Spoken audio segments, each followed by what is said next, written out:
Good afternoon, Pokésports, and welcome to another VGC Battle Stadium Series 6 video, bringing you MAMOSWINE. Now, MAMOSWINE is actually in a pretty good spot right now that, another good ground type known as Excadrill is gone. So MAMOSWINE does have a kind of like a niche to fill as like the hardest hitting ground type Pokemon that is in the game currently. So I decided to give it a shot. I do have the Life Orb set with Oblivious that pairs very well with Swagger Grimmsnarl with Thunder Wave along with Wide Lens. I figured since I have Thunder Wave and since I have Wide Lens, then missing could be very detrimental. At least I bring up my chance to not miss significantly with Wide Lens, which does make it so that the strategy will happen 100% of the time for the most part. Along with that, just slowing down any opponents. MAMOSWINE is not in a great speed tier, so I mean it's not in a bad speed tier. It just could be better. I think I go to like 145 in speed. Yeah, it could be in a better speed tier, and the Thunder Wave on Grimmsnarl is there just to put myself in a better speed tier, along with the Swagger just to swagger myself with Oblivious. I won't get confused. Moving on with the rest of the team, we also do have Talonflame as another option if we really need to be stupid fast with Tailwind, or if we're going against other electric types that we can't T-Wave. We also have the Urshifu, Choice Man Urshifu. That's been a staple of my teams for a very long time. You guys should be very familiar with it. Can OHKO, Dynamax, Porygon Z, can OHKO most Dusclops sets, and it does a great job in doing damage to just neutral targets in general. Followed by that, we also have the Serena, just to give ourselves a little bit of Queenly Majesty protection from priority moves, and because it's one of the hardest grass types in the game. And we also have the Rotom, because Rotom, we kind of need a special attacker. This team, I don't know if you noticed, is full of physical attackers. So Rotom's nice because it gives us that special attacker. It also gives us that ability to levitate, which helps with MAMOSWINE, or being next to MAMOSWINE. But yeah, that's the team.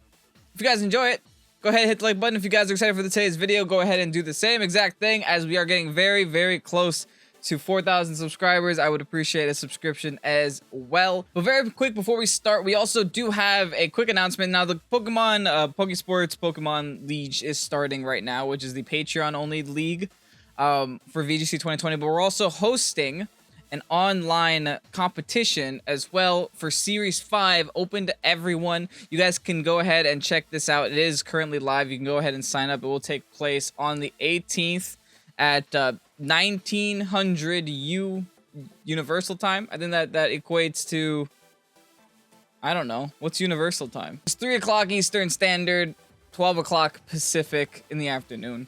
But yeah, it's really fun. I think it has like a 3-hour online time, so you have 3 hours to play 10 games. Pretty good time period, and good practice for the upcoming Players Cup 2 qualifiers, so that's why it's also there. If you guys can't make this one on this day, we do plan on hosting more in later days, and those, whenever that happens, I'll make sure to inform you guys anyway. But anyway, on to the battles. First battle against the Charizard with no Sun? That's a little bit different, but he does have the Raichu for some extra support. This could just be a straight Tailwind team, which means we probably want to lead with our Fake Out. Or actually, this is actually a very good opportunity to lead with both Grimmsnarl and MAMOSWINE. We have the Rock Slide for the Charizard. We also have the Earthquake for everything else on the team, on the enemy team. Along with that, I think Serena could be a very good bring here. It does resist the electric. Also does have super effective damage against the Serena. Or maybe Rotom is the option. Rotom just resists all the fire types in general, and then still can hit Serena. It can't one-shot, but hitting it might be good enough. And let's also try to deal with this Amoonguss somehow. I think Talonflame's coming. Talonflame's coming, but it's going to be an offensive attacker. I think that's the play here. Anyway, let's see how this battle goes. I'm super hyped. Also, common question of the day. Since we just talked about the Players Cup 2 qualifiers, what are you guys bringing to the Players Cup 2? You don't have to tell me the whole team. You don't have to tell me all the sets. If you want to keep them secret, that's fine. But what core strategy are you bringing? I am not sold yet. I might be bringing Sun, though. But I'm not sold. I'm still practicing. I'm still trying to figure it out. Raichu Primarina, so my opponent does have the Fake Out lead on a female Raichu. And, yeah, Primarina. Should I be afraid? I don't know yet. Primarina does threaten me a little bit. We can't Thunder Wave because of Lightning Rod, but we can go for Fake Out onto Prim in case it doesn't Dynamax, but I have a feeling the Dynamax is coming anyway. So I'll do this. I'll Spirit Break. Now Dynamax, Max Guard. On the off chance he Dynamaxes and tries to just KO my MAMOSWINE, I don't want that. I will be Dynamaxing first because I am faster, so thankfully we don't even have to T-Wave. But if I can get a Spirit Break off, I can lower the Primarina's damage output a little bit. And then I can just swagger myself next turn. I highly doubt the Primarina decided to go for the Grimmsnarl this first turn, just because it doesn't seem like the obvious threat on the field. Does Dynamax Primarina? Okay, that's good. Please no Starfall. Whether or not he went for Starfall is makes a big difference to this game, right? Like, if I don't lose Grim here, I think I have a very good chance. I really hope he just doubled in. Not doubled in, but you know. If anything, fake out the Grim, right? Did just fake out Grim. Okay. Starfall on Grim. Dang it! I guess there wasn't a better play for me there. I could have switched. But that Starfall is going to hurt for sure.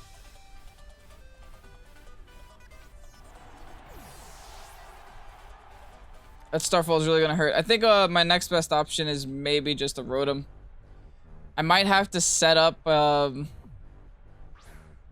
might have to do a couple things. I think I have to set up a Nasty Plot and then just raise my special defense if I can. So let's go for Nasty Plot. Let's double check his team doesn't have any flying types as a Charizard. Okay, well, we know he doesn't want to switch out his Prim, right? We can just Quake the Prim instead. Did he really bring Charizard with the Dynamax Prim in mind? He also does have Talonflame. He has so many things to switch out of. We'll go for the Max Quake on Prim because, one, it'll raise our special defense, and two, we don't want to miss... Okay, he just Volt Switches. Okay, so that's good. He's probably Volt Switching onto a flying type here.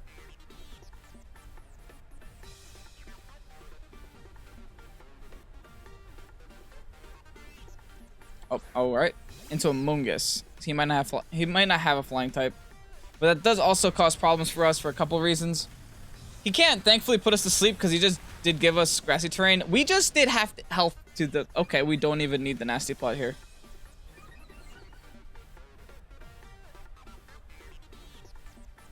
Thankfully, we did raise our special defense. I do feel like he's not going to attack this Rotom, right? That's why I went for the Nasty Plot. You might want to put it to sleep because we don't get affected. Did he attack Rotom? Okay, so my Mamoswine is super safe. He does not respect Mamoswine at all here. Oh, he also did just change the terrain so he can Spore my Mamo now. So what I have to do is double into this Amoonguss.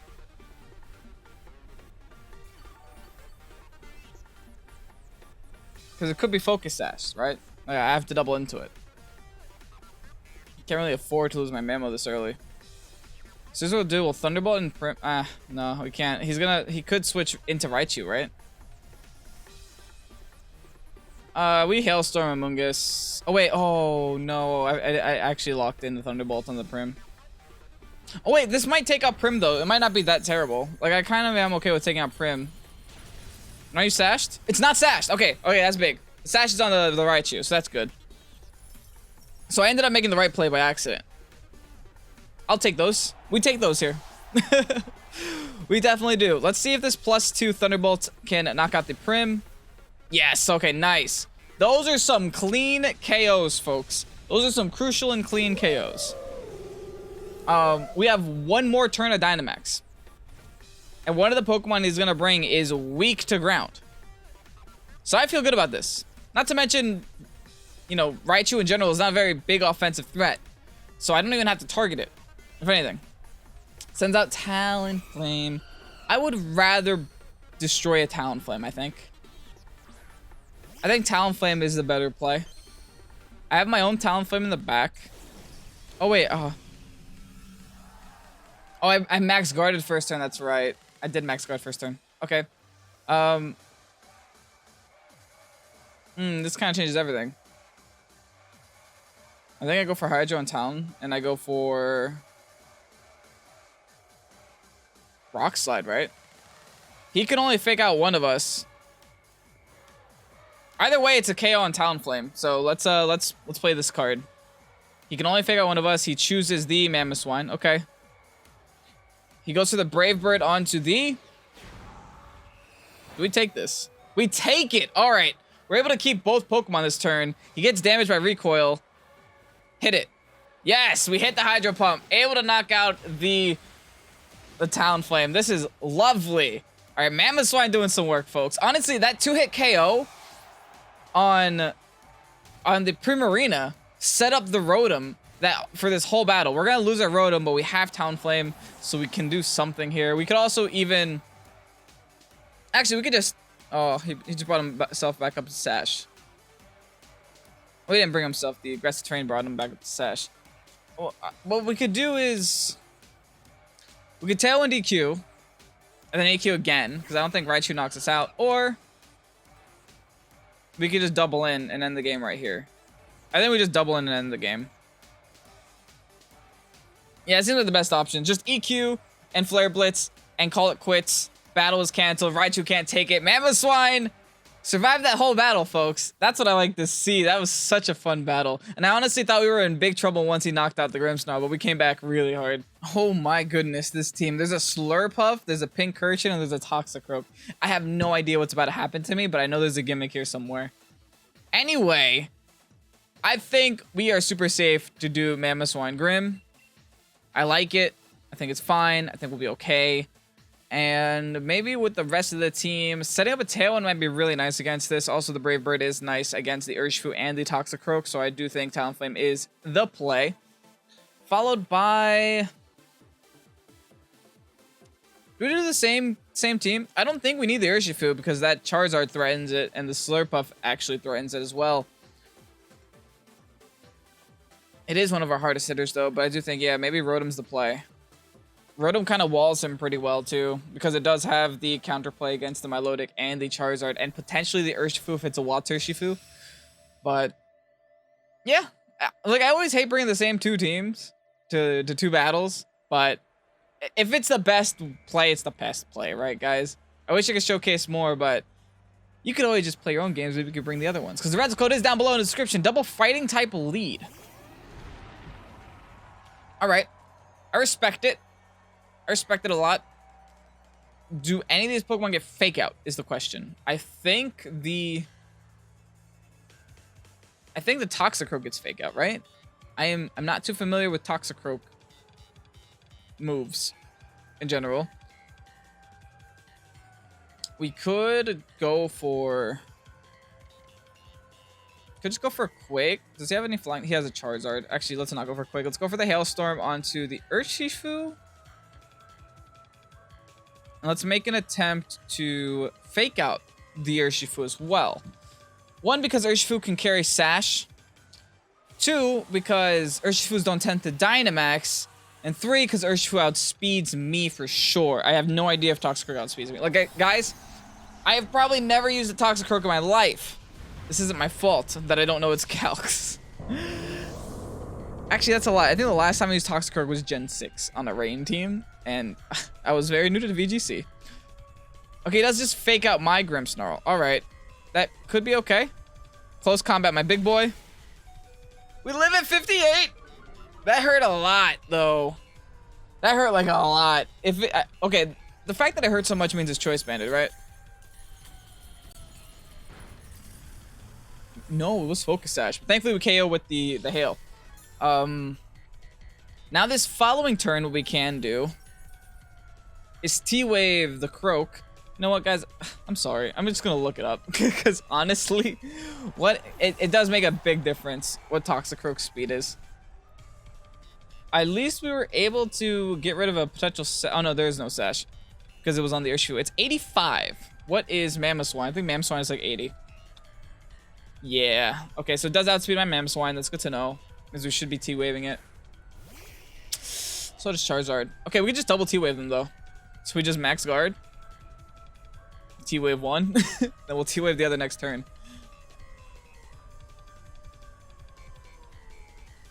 I think I would rather get rid of their big old Charizard, though. In all honesty. We just Rockfall the Charizard. But how obvious is that? Like, if ideal scenario, they max guard this turn on their Charizard. If they do that, we win game. We don't win game. We get rid of their Dynamax, though.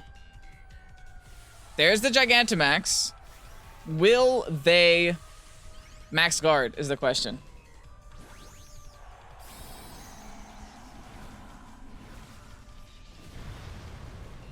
We also need them to not target down this Grimmsnarl. If they go for the Wildfire on the Grimmsnarl, we are in some serious doo-doo. And I do not like that.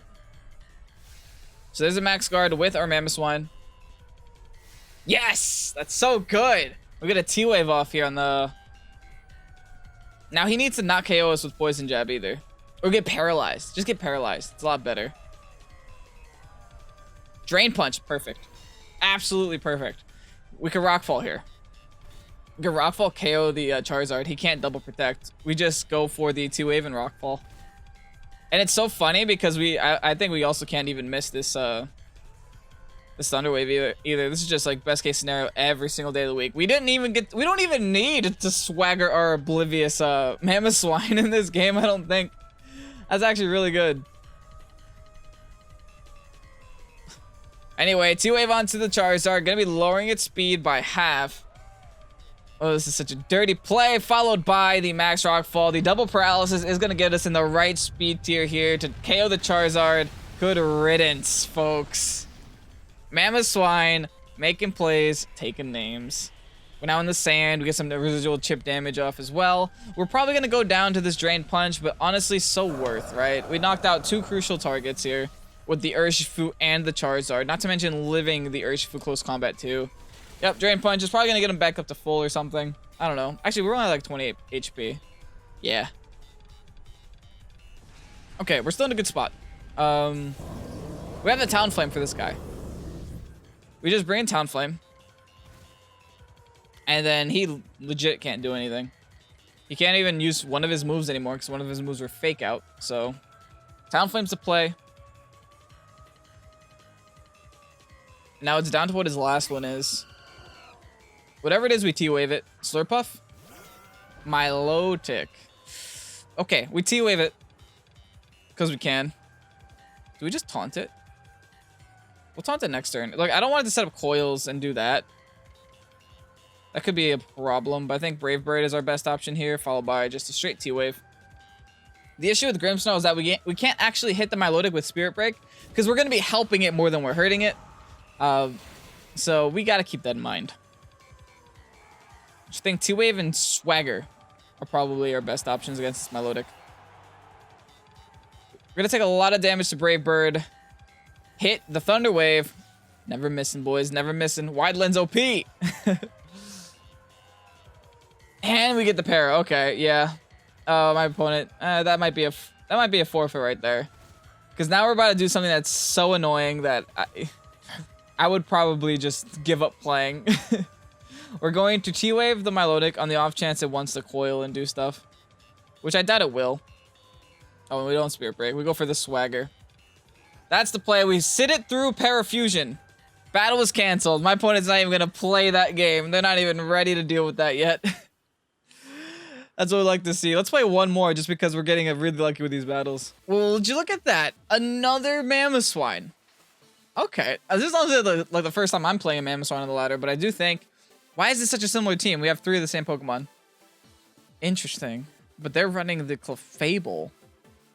Alright. I guess that works too. Let's do Mamoswine Grim. Because honestly, that's like the best combination we have on our team right now. We could bring Talonflame to match, and then... Oh, we actually have 4 of the same Pokemon on our team, because we also do both have Rotoms as well. I do think Urshifu is good here too. We really have to KO that Clefable while we have the chance.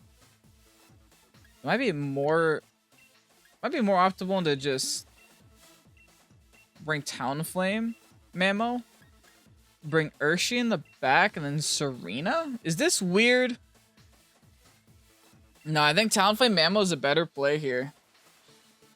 One, because he doesn't have Grimmsnarl, so we don't really have to worry about that too much. And 2, because we can taunt the Clefable, which is, I think, a much better play. By taunting the Clefable, we're able to just stop it from using Follow Me the following turn, and then just take advantage. Talonflame Urshifu. Alright, my opponent has options. I think they really want to close combat my Mamoswine, but as we just learned, we can live that. If we go for the max Rockfall.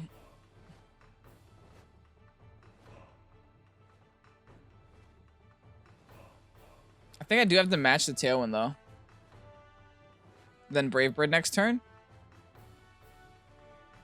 Yeah, let's max Rockfall the Talon. I could also Brave Bird this turn, since I know I can live it. But then he gets Tailwind up, and I wouldn't get a guaranteed Tailwind next turn. I think Tailwind's the play first turn. I thought about this too much, but I think it'll be worth. The reason I'm doing this is because if I Brave Bird here to KO this Urshi, I will lose my Gale Wings, which means that him in Tailwind the next turn will outspeed me with Urshi if I don't have the Tailwind up. So I really need to get this Tailwind up. Which I do. Okay, that's good. We outspeed his Talonflame unless he decided not to go for Tailwind. Hey, we do just match Tailwinds. That's good. So I should still be outspeeding Urshi. We live this. Lovely. We actually lived it with a lot more, so this might be a more defensive Urshifu than last time. Then we lived it like 50 last time. Anyway, your defense is dropped. I got a max Rockfall for you, Tom Tom. That should be bye-bye Talonflame. Beautiful. And then the residual sand damage will take out the Focus Sash on the potential, you know, the Urshifu, which could have it. Definitely doesn't have Choice Band. Honestly, it might have Scarf. Not Choice Band. I mean, it doesn't have Choice Band because I lived at a lot more attack. It could have Scarf. It could have Sash. Who knows? But now that's an easy Brave Bird, especially with the negative defenses that the Urshifu has. My opponent could decide to switch into Rotom, but that would just give us, you know, free damage. It all depends on what he brings in here. Durlodon. We outspeed Durlodon in Tailwind, so that is perfectly fine. We could just go for the Max Quake onto the Durla. That's perfect. Max Quake onto Dura. Brave Bird onto Urshi. If he Dynamaxes the Dura, so be it. Urshi's detect. Okay, so he could be Focus Sashed. So I think he looks to T-Bolt to my Talonflame, if I had to guess. But he didn't Dynamax, so he won't take this.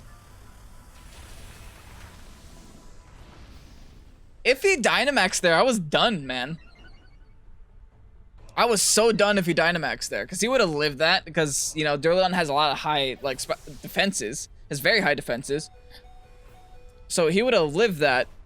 Knocked out my Talonflame with like a Thunderbolt or something. Probably even a Wormwind would have knocked out my Talonflame at that point. And then I would have no guaranteed way of KOing this Urshifu. I don't know, my opponent choked a little bit. Into Clefable. Oh, okay. Well, there's your other option. We're gonna need some way of dealing with the Clefable. Do we have a way of dealing with the Urshifu in the back, or should we preserve this Talonflame? We have our own Urshifu and then a Serena. Let's preserve the Talonflame. And then go for a Hailstorm. Yeah, it honestly might be better to preserve a Talonflame.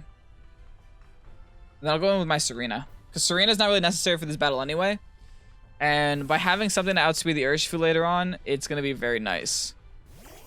Because regardless of what Urshifu does, its defenses are just going to remain being -1 or even lower, depending on how many close combats it decides to do.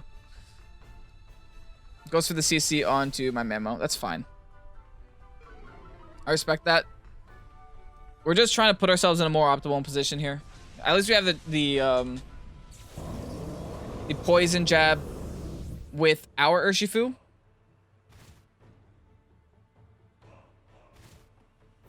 Here's the thing, we could speed tie here. I'm Jolly. He might be Jolly too. Ooh, but anyway, we have to do this, right?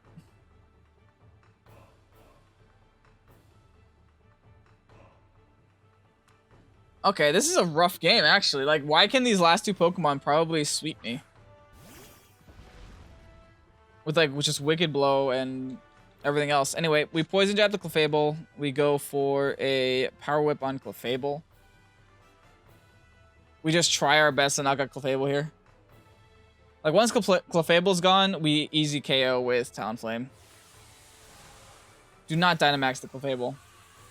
That would be literally the worst thing ever, is if they Dynamax the Clefable here. Well, they're not going to do that. They Dynamax the Urshifu.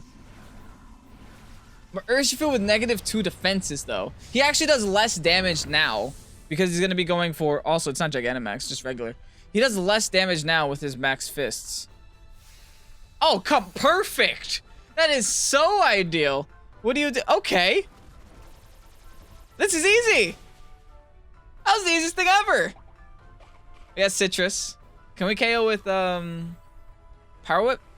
Yeah, I think so. Nice. Not missing today, folks. Power Whip on Fable, knocking it out. We now have a big Urshifu on the field. But here's the thing. Our Talonflame outspeeds. He probably just don't want to keep lowering his defenses either. Which makes a lot of sense. Tailwind should be petering soon here. And he can only attack one person at a time. At -2 defense, I feel like even a Poison Jab is going to do a lot of damage. So I'm just going to stay in here. Poison Jab. Stay in here. High Jump Kick. Super effective. Why not? He's gonna have to make some decisions here.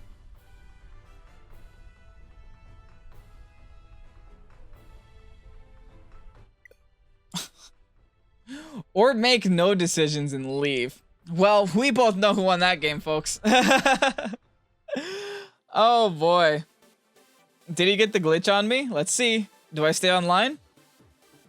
If you guys don't know, a good way to check if they successfully did the glitch on you is that if you get booted offline, then they successfully did it and you lost the game. But if you stay online like we just did, he failed. Scumbag. Anyway, that was still a good battle, regardless of what happened. My opponent made some questionable plays, but we made some pretty good plays anyway. So I guess we will give ourselves credit for that one. If you guys want the Reds code to this team, here it is. Also, shout out to Lights Out in the Patreon for even suggesting this team. I forgot to mention you earlier, but thank you so much for your patronage and your longtime support of Pokésports. We really do appreciate you. And if you guys are interested in joining the Patreon, becoming part of the Cool Kids Club, go ahead and hit the link in the description.